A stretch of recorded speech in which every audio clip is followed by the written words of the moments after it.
Welcome to another Safe Schools Rainbow Roundtable episode. I'm your host, Dr. Dan, and today we delve into a theme that resonates deeply within our community, LGBTQ+ representation in media and its evolution over the years. We'll journey through its evolution and its significant role in shaping societal perceptions and attitudes. In our historical overview, we'll travel back in time to understand the origins and transformation of queer representation in media, from stereotypical portrayals to rich, nuanced narratives. Then, in real-life experiences, we'll share poignant fictional stories that illustrate the deep impact of media representation on individuals' lives. These narratives highlight the importance of seeing oneself reflected in the media. Moving forward, our Tools and Resources segment will spotlight 7 exceptional shows and films authentically representing the LGBTQ+ experience, showcasing how diverse storytelling can enlighten and inspire. Finally, in the Future Outlook, we'll discuss Safe Schools initiatives and our vision for the future of LGBTQ+ representation, emphasizing the need for continued progress in diverse genres and spaces. From the small screens in our living rooms to the vast expanse of digital media, representation has been a powerful tool in shaping perceptions and attitudes. Studies have shown that exposure to queer characters in media can significantly increase acceptance and understanding. It's not just about being seen, it's about the quality of this visibility. Queer representation does more than just combat stereotypes. It normalizes and validates the existence of diverse sexualities and gender identities. It's crucial for our community, especially those still finding their place in the world, to see reflections of themselves in stories being told. But it's not just about the present. The true power lies in how these stories are told and how diverse and intersectional these representations are. As we explore this theme, let's remember that representation matters, not just in the quantity, but in the quality and diversity of the shared narratives. Now, I'd like to give a moment for our esteemed panelist. This is Harold Marrero. He is the COO of Safe Schools and executive producer of Rainbow Roundtable. Harold, any first thoughts about LGBTQ and media? Well, we've come a long way, but there's still so much more for us to do. So I'm excited to be talking about this very important subject, and I'm sure that our diverse panel today will have a lot to say about it. Absolutely. And now we have Tiffany Williams. She's a social media expert, host of the television show Tiffany Explains It All, and the director of outreach for Safe Schools. Tiffany, I imagine you're passionate about LGBTQ+ in the media? Extremely passionate. It's super important. As someone who is a bisexual woman, there has been some representation of women like me, but viewed in a more promiscuous, scandalous kind of way. Ooh. And we can be that, but we can be so much more. So I look forward to talking about it today. I look forward to it too. And then we have Eddie Mora. Eddie is a prominent social media influencer, host of the TV show The Tea with Eddie, and a Safe Schools TV producer.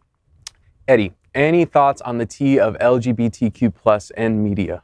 I feel like we all watch TV, right? But we all want to feel represented. And I feel like there's still a lot of storylines that need to be told that are binge-worthy for us to watch. So, I'm excited for that in the future. Awesome. And now we have Harrison C. Davies. Harrison is the marketing manager at Bottom Line Concepts. Harrison, can you tell us a little bit more about Bottom Line Concepts? Well, Bottom Line Concepts has been in business for 15 years. It was founded as a contingency-based financial firm specializing in small businesses, which I think is a huge outlet for the LGBTQ community. Under BLC, big exciting announcement. We recently launched our partnership with Shark Tank's Mr. Wonderful, so that's been a lot of excitement, a lot of buzz surrounding that. Recently pushed it to a much higher degree, really excited to report on that. That doesn't keep me busy enough.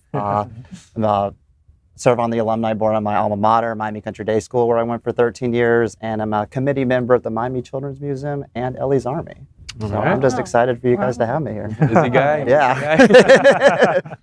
And finally, we have Taya Harlan. She is the Public Relations Director of Reflect. Taya, can you tell us a little bit more about Reflect? So Reflect Collective is a nonprofit in Miami, and we help queer trans people of color who are domestic and sexual violence survivors. And we do different programming throughout the year. But our 2 biggest programs are our queer QTPOC grant, where we help them, and then Queer Fest, which is a variety show every April. That's awesome. You do important work in our community. Thanks, Taya. Thank you.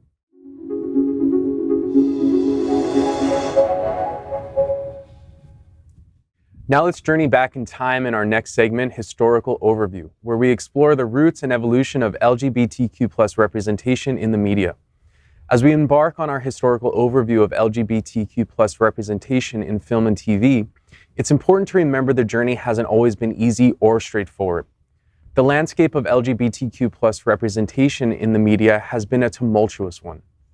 For decades, stereotypes and misconceptions were the norm, often the only way queer characters existed on the screen. The imposition of the Hays Code in the USA, a set of moral guidelines for film production, essentially erased LGBTQ+ representation from mainstream media for decades. It wasn't until the late 1960s, with cultural shifts and the Stonewall Riots, that we began to see a change. The Rocky Horror Picture Show in 1975 was a beacon of positive representation, a stark contrast to the stigma of the 1980s and the AIDS crisis that followed. Despite these challenges, films like Desert Hearts offered glimpses of hope with positive and affirming narratives. Fast forward to recent years, and the landscape has dramatically transformed. From groundbreaking films like Moonlight to popular TV shows like Schitt's Creek and Brooklyn Nine-Nine, LGBTQ+ characters and stories are being celebrated in unprecedented ways. Notably, this shift isn't just in adult media. Children's shows are increasingly including diverse LGBTQ+ characters, playing a crucial role in normalizing and validating queer identities for younger audiences. As we celebrate these strides, it's also crucial to recognize the ongoing challenges. Despite increasing numbers, representation still often lacks diversity and intersectionality. How are different races, sexualities, gender identities, and body types portrayed? Are we seeing a full spectrum of LGBTQ+ experience? So to my panelists, I'd love to hear your thoughts. How do you think portraying LGBTQ+ characters in the media has impacted societal views? Are there any specific shows or films that you feel have significantly influenced this shift? So I think it's very important to portray the wide range of our experience in television and in films. When people see themselves in TV shows and movies, they can find meaning for their own lives. They can feel like they count. They can feel like they're not an aberration, but they're just part of the spectrum of humanity. And I think that's just very important, and it's something that, for me at least, growing up, I didn't really get to see a lot of that. For me, it really started in shows like ER, the hospital drama, which I love, and in shows like it's called the Cold Case Files, where they showed queer characters, but they were usually, they usually got AIDS or HIV. They had HIV, or they were victims of crime, victims of violence. But that in itself, when I first saw that, I was like, oh my gosh, there's a queer person on television. There's a gay person that's like me, and has a lived experience. And that was very good. I thought that was a very good way to start. And ER did get better at it, but then Grey's Anatomy just like blew that out of the water when they started to introduce lesbian and bisexual characters. So I think it slowly started, but it still needs, like I said, a lot more of that. I definitely can agree with you on that. I think we are now, like, if there is a gay character, we're all kind of like, oh, yay, that's like normalized now. But I think it's also important to talk about, what about a non-binary character or a trans character? And I think Fox's Pose. Oh, it was on FX, by the way. I was going to bring them up. Which is really interesting, because if you think about FX, like, that's not a controversial like station, but it's kind of like, you have Fox News, and so that's kind of like deviate from that. And the fact that they had something like Pose that had, literally the whole show was about the queer community. And it wasn't just the queer community, it was the queer people of color. And getting to see their lives. And during that time period of, I believe it was like the 70s, like around 80s. Like 80s. And it's so interesting. And it's like, I can only imagine the people who are watching it being like, oh my God, what a great representation of like an introspection of people. But I'm thinking like, what about the people who actually lived that time period and that were actually in those exact same shoes being like, oh my gosh, that is exactly what I went through. That is exactly how I felt, you know? And I think I agree with you in the sense that, yes, it's important to have representation and we are on the precipice of getting there, but we should be further along than where we're at now. Yeah. There's still so much more that we have like to do for not just ourselves, but also for the people in our community, because it is so important to feel represented and to see somebody going through the same thing that you're going through and you're like, oh my gosh, I can totally resonate with that. So that's actually how I felt with Pose when I first watched it. It was my first, as a trans woman, I don't know how important, I don't know how to express how important it is to see other trans women in media and see them go through similar things that I've been through, especially in like their love life and relationship life. And I was like, wow, I'm not alone. Like I'm seeing this on TV and it felt amazing. And the fact that they were Latina and Black trans women made it amazing, like even more representation. And I also want to say that Laverne Cox had a documentary on Netflix, full disclosure, and it's amazing. It has, it highlights the different stereotypes and the different things that the trans community have gone through in media and where we're seen today and the past. So now and then where we came from. And even though we're still not portrayed amazingly, unfortunately, it is getting better. Yeah. So, yeah. I agree. It's getting a lot better because I grew up watching telenovelas with my mom and my grandma.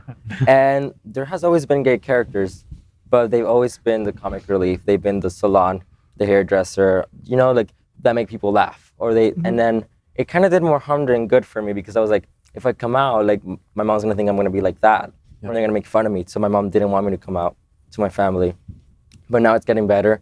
There's better representation and there are stories being told in telenovelas now that have deeper, like more profound, like plot lines, you know, that portray gay people with like actual human beings and not just a comic relief. I think there was a novella that was specifically of a gay couple that I remember watching. Well, I haven't seen them in a while, but it was like it came out a few years ago. I don't remember the name of it, but yeah, I was like, wow. yes, like they were the center of the whole novella. So I wish when I was little I would have seen the novellas like that. Yeah. While growing up, it would have made me feel a lot better. Yeah. So I hear sinner. So like when I think of something that really brought characters to the center, I'm a 90s baby by all means. So this is obviously very profound for me. It all started with, I think, The Birdcage. I mean, we're talking about major Hollywood motion picture with LGBTQ characters, not necessarily true stereotypes, although there was plenty of that in there. Just running the show, Robin Williams, command performance, Nathan Lane, openly gay actor at the time, I believe he was. Strong supporting co-lead role. Then you had the support of Gene Hackman, Diane Weiss, Christine Baranski, and then with Hank Azaria in there. But I was 6 when that came out, and I remember hearing about it. I remember I've been very supported by just family, very open-minded family individuals. Everybody was talking about that movie when it came out. And I think that really set some groundwork for major Hollywood motion pictures. Because I think, I'm hearing telenovelas, but like major Hollywood, that's really where it needed to start. And I think that set the tone. Now, what always baffled me is, correct me if I'm wrong, I think it took maybe 9 years. Brokeback Mountain was 9 years later. Yes, I was. What really happened in between there, I don't know, but that's where it started with me. Yeah. Yeah. Do you want to go back? Yeah. Well, I was going to continue to have another comment for that. Well, to go back off of that topic, I remember watching The Birdcage the first time, and I was like, oh my gosh, this is amazing. And then when I found out like it was in the 90s, I was like, why didn't they just keep going with this role? Like they were on the roll. And there was also Tofu. Yeah, I was going to mention that one. Everything. That was so good. Yeah. Julie Newmar. And like those are the parts of like history where it's like there was like this like little blip in like media history where it was like there was queer representation and you're like, oh, okay, Now, granted, do some of them hold up to like today's standards? Probably not. But I think there's like a little like applaud to be like, during that time period for this movie to come out and be popular, Rocky Horror Picture Show. Right. I love that movie. Like, it's a great movie. The main like scientist is like literally a transvestite, and the fact that he's also like open about his sexuality. Now, again, there's a lot of things that I found really interesting that, like, you know, spoiler for anyone who's never seen it. The Transylvanites, I can't remember, but they're basically like aliens. They're not from here. And I'm like, oh, how funny. The queer represented people are aliens. They're not from this world. It's something so foreign, so weird. And I remember when Brokeback Mountain first came out, actually, I was a child.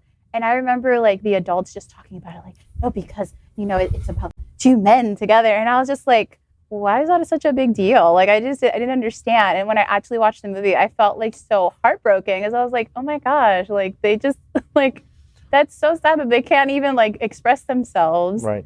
And they're like shunned, but it's like they can't deny their love for each other. And I'm like, no one should have to deny that you love someone regardless. Rent was also, Yeah. even though it was a Broadway show, it eventually did come on. Same year as Silver- Brokeback Mountain. Yeah, I think. Yeah. Oh, Wow. wow. Yeah. It's And there was a lot of praise for that. So, yeah. And it's kind of funny that when the Birdcage came out, like my parents watched it with me, and I was Mhm. like, okay, I like we're watching a gay movie, like okay. And then when Brokeback Mountain came out, I wasn't out. I was in high school. I wasn't out, but my straight friends wanted to go watch it, so I went with my straight friends to watch Brokeback Mountain, and I was just like, what is happening? But then I remember the movie The Hours, and I didn't know that it was about, you know, it had lesbian representation of lesbian film. And I remember watching it with my mom, and I thought it was about a housewife, like a 1950s housewife. So I rented and watched it with my mom, and my mom freaked out.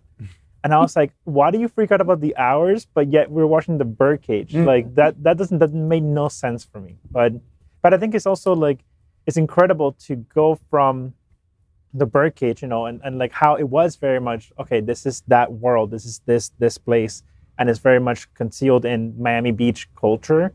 And then Brokeback Mountain is a sad story of like what it was back then. But then you get to now with the couple of episodes of The Last of Us, and that was just amazing. I don't know if anyone has seen that, but they not only do you have a young, you know, lesbian relationship between two young women, but you also have a representation of an older gay relationship of two people that just like love each other and are helping each other out in the zombie apocalypse. And that to me was just beautiful, and it was so unexpected. I did not expect the two guys to be together, and I never expected the young girl to be in love with the other girl. And I think I never played the game, and I'm sure maybe the game has it, but but that was beautiful. That was like really beautiful representation. That it wasn't framed around it all. It was just they just happened to be that way, and I think that's awesome. I'm gonna just, since we're on the topic of normalcy and relationships. I mean, I'm gonna just throw in the Oscars for a second. So all three of those movies, The Hours, The Birdcage, Brokeback Mountain, they all received nominations or wins at the Academy Awards. Another movie that had an LGBTQ theme, American Beauty, actually won Best Picture. What always interested me about American Beauty was that they, although they're not the central characters, there are two gay neighbors in the movie, and they were written to just be normal, boring, Republican-type suburbanites, just like everybody else. Right. And I always thought that was kind of, in a sense, groundbreaking. But I mean, just fun fact, just have to share this. When Crash won Best Picture at the Oscars over Brokeback Mountain, I mean, what do y'all think about that? Like, was a little bit of almost like a punch in the face or a setback? And Crash is not that great of a movie. It has not stood the test of time. I'm gonna let's agree to disagree with that. I don't really remember, because I think I was like 6 or 3 between 3 to 6 when Brokeback Mountain came out. So Yeah, I don't even remember the No. I do like Crash. I'm gonna say like you're throwing your shots fired here with Okay, all right. Before things get heated, let's move on to the next segment. Touch a hot button here. Thanks for your insights, everyone.